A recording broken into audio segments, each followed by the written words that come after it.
My hedge was my pride, my green fortress, until Karen called it an eyesore and took a chainsaw to it. By noon, my sanctuary was a pile of shredded leaves and splintered branches, her smug grin burning hotter than the summer sun. I'd spent 5 years nurturing that hedge.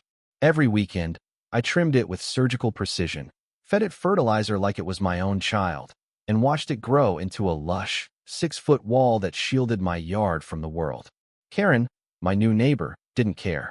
She moved in last month, all fake smiles and loud complaints about my overgrown jungle blocking her view. I offered to trim it lower. She didn't negotiate. That morning, I came home to find her standing over my ruined hedge, chainsaw still buzzing, her designer sunglasses reflecting the carnage. "It's better now," she said, brushing sawdust off her yoga pants. I stood there, fists clenched, heart pounding, as my sanctuary lay in ruins.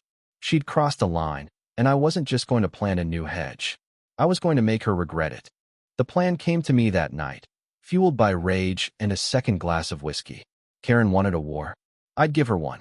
I spent days researching, sketching, and gathering supplies. The hardware store clerk raised an eyebrow when I bought 10 pounds of scrap metal and a welding kit, but I just smiled. I wasn't rebuilding a hedge. I was building a trap. Under the cover of darkness, I dug up the soil where my hedge once stood. I buried jagged, rusted spikes carefully welded into a grid just inches below the surface, hidden under a thin layer of dirt and fresh sod. It looked like a pristine lawn, but one wrong step would shred shoes, skin, or Karen's ego. I planted a new, flimsy hedge as a decoy, knowing she'd come for it. She couldn't resist. The high noon of our war came a week later. Karen stormed out, her shears gleaming, ready to hack my new hedge to bits.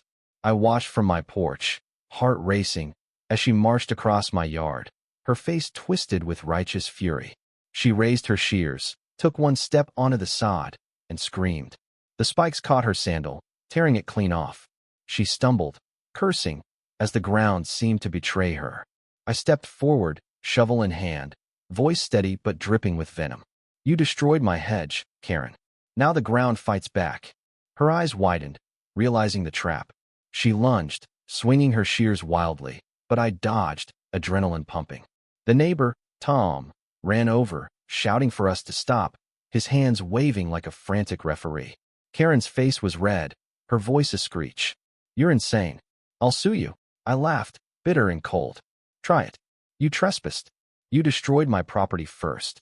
The spikes glinted in the sunlight, a silent warning of her mistake.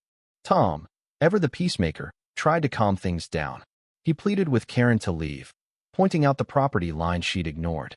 She spat insults, but the fight was draining from her. The spikes had done their job, not just physical damage, but a blow to her pride. She limped back to her house, one sandal missing, her confidence in tatters. I thought I'd won. I stood over my trap, shovel still in hand, feeling like a general after battle. But victory tasted hollow.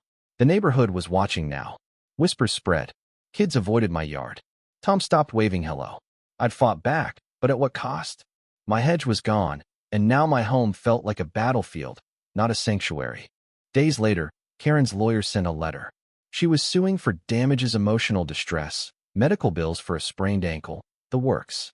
I sat at my kitchen table, staring at the letter, the weight of my choices sinking in. I'd let rage turn me into someone I didn't recognize. The spikes were clever, but they'd trapped me too.